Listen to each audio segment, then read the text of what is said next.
سلام البنات ومرحبا بكم في قناتي المتواضعة جميعا. حبيت نقول لكم أول شيء مساء الأنوار. حبيت نقول لكم رمضان مبارك عليكم وعلى كل الأمة الإسلامية إن شاء الله. واليوم راح نشارككم يعني جزء من مشتريات الغذائية لشهر الفضيل إن شاء الله. وأهم شيء حبيت نقول لكم رمضان مبارك عليكم. وإحنا طبعا عندنا علبة الزيتون الأسود وهي من الحجم الكبير كيما راكم تشوفوا، وصراحة يعني مذاقها جدا رائع. وكان ثاني عندنا الزيتون الأخضر يعني مخلل أخدمناه في البيت. إذا تحبوا تقولوا لي ونخدم لكم فيديو كامل عن طريقة تخليل الزيتون في البيت، معليناش. وهنا عندنا علبة تاع فرماج كما راكم تشوفوا. هذا الفرماج خاص بالطبخ ولا تحبوا ثاني ديروه في الديول لأنه ماشي مالح. وهنا راح نكملوا مع بعض مشتريات للشهر الفضيل. هنا كيما راكم تشوفوا عندنا هذه علبة السمن، وصراحة أنا يعني عجبتني العلبة أكثر من السمن بحد ذاته، لأنها العلبة من الزجاج والغطاء نتاعها جدا عملي. راح نكملوا مع بعض. طبعا هي كذلك من الحجم الكبير كما راكم تشوفوا، وراح نكملوا مع بعض. وبعض المشتريات راح تكون يعني في الأيام القادمة إن شاء الله، يعني قبل الصيام بيوم أو يومين. هنا كيما راكم تشوفوا عندنا الأرز المفور.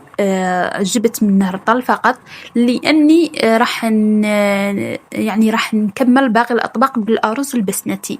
كيما على بالنا الأرز البسمتي جدا عملي خاصة في شهر الفضيل، يعني راح يكون به طبقة لكريات الدجاج أو محشي أو ما إلى ذلك إن شاء الله. المهم نصوموه بالصحة والعافية. وهنا عندنا البرقوقة كيما راكم تشوفوا اللي هي تجي في طاجين الحلو كيما على بالكم.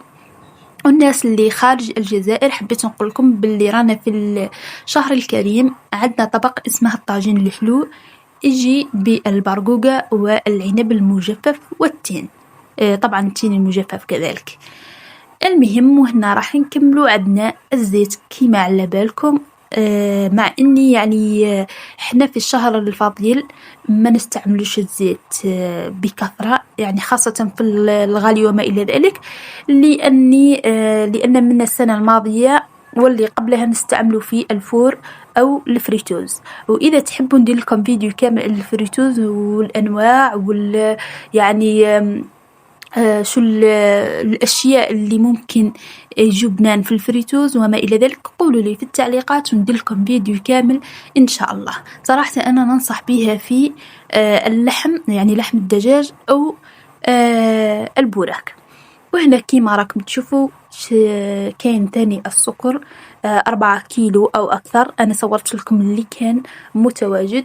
وهنا عندنا المربى. راح تسقسوني ايش دخل المربى في رمضان، لأنه الأيام الأولى راح نخدموا نوع من الحلويات ونصوم به الأيام الأولى بعد الفطور إن شاء الله، يعني كما تكون قهوة وحليب وكروكي يعني أو طبق حلوى ما إلى ذلك. المهم هنايا وها هي جات سيرة القهوة والحليب. ها هو عندكم الحليب كيما راكم تشوفوا.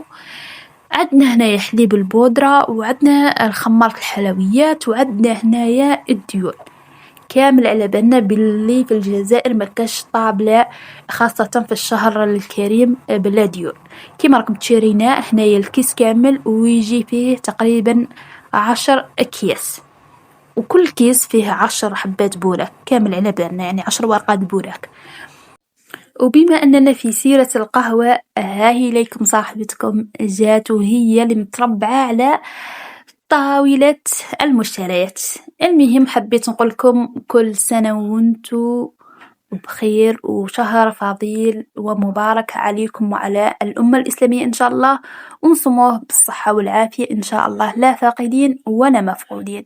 وإذا عجبكم المحتوى ما تنسوش تحطوا لي اشتراك وتجمجموا لي. وحبيت نقول لكم شكرا للجميع وسلام.